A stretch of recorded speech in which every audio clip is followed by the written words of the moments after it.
Hari ini kita akan membahas sebuah fenomena yang sering dialami oleh orang. Stres.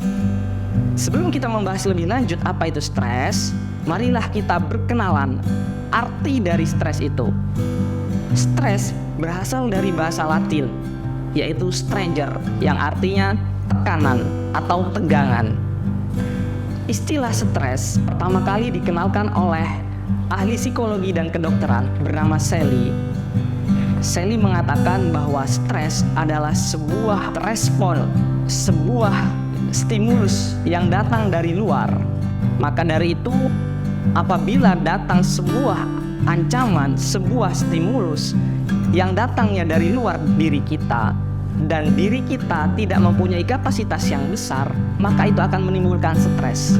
Jadi stres adalah ketika stimulus itu datang lebih besar daripada kapasitas diri kita. Stres itu dibagi menjadi dua jenis. Yang pertama yaitu eustress, yang kedua yaitu distress.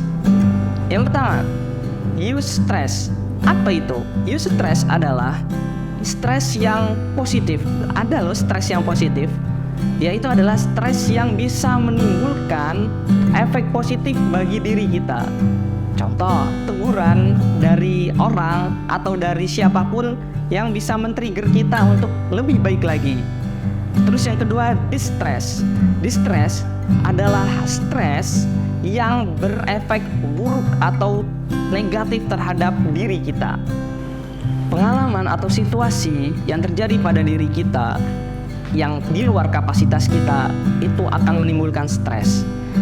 Jadi sumber stres itu ada 3. Yang pertama yaitu life event. Apa itu? Life events, sumber stres yang berasal dari peristiwa yang terjadi pada kehidupan kita. Peristiwa ini begitu terjadi secara mendadak, yang tidak terjadwal, dan itu bisa terjadi kapan saja. Kita tidak bisa mengontrol. Apa contohnya? Stres karena kehilangan seseorang. Ini terjadi begitu saja, kita tidak bisa mengontrolnya. Orang yang kehilangan yang dicintainya itu bisa menimbulkan stres. Dan yang kedua, stres masalah pekerjaan yang tiba-tiba datang pandemi Covid, contohnya di PHK di mana-mana, itu bisa menimbulkan stres. Jadi life events itu adalah stres yang dalam kehidupan dan itu tidak bisa kita kontrol, artinya terjadi begitu mendadak. Yang kedua, yaitu adalah chronic stress. Apa itu chronic stress? Stres yang terjadi berulang-ulang atau yang kerap kali kita alami. Contohnya tekanan akademik, kalau kita lagi sekolah, kalau kita lagi kuliah, ini stres akademik. Artinya sehari-hari kita mengalami itu. Menumpuk, artinya akhirnya stres. Stres akademik, kalau pada situasi kerja berarti stres pekerjaan. Dan yang ketiga yaitu adalah daily helpless. Stres yang terjadi karena kejadian aksidental, kejadian yang sedikit. Contohnya apa? Misalnya macet, terus kita ketemu orang yang menyebalkan, atau kita bertemu dengan hal-hal yang tidak kita sukai, ini bisa menimbulkan stres. Efek dari stres itu bisa menimbulkan kegangguan pada mental kita, emosional kita, fisik kita. Gangguan pada mental dan emosional contohnya itu kita sering marah-marah, mudah tersinggung, tidak mau bertemu dengan orang lain, tidak mau bersosialisasi.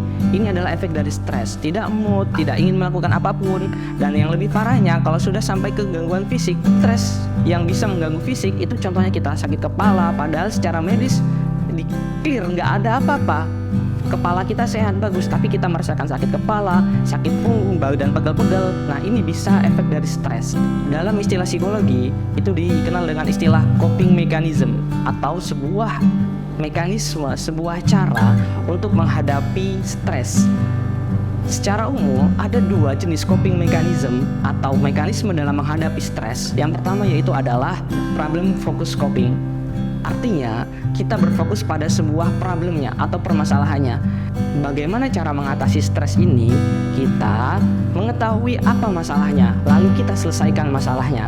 Contoh, stres dalam masalah akademik, maka kita akan mencari masalah yang terjadi. Misalnya apakah kita kurang belajar, apakah kita tidak paham dengan pelajarannya. Kalau kita stres di masalah pekerjaan, maka kita bisa mengkomunikasikan permasalahan itu dengan atasan atau stakeholder, dengan rekan kerja. Itu yang pertama. Terus yang kedua, emotional focus coping. Apa itu?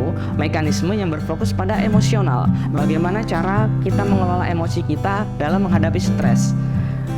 Kalau misalnya contoh stres adalah kehilangan orang yang kita sayangi, kita mengelola emosional kita contohnya yang bisa kita lakukan, mengatur pola nafas, mengatur apa yang kita pikirkan, apa yang kita perasaan, ini kita kelola sedemikian rupa sehingga ini bisa menjadi normal kembali.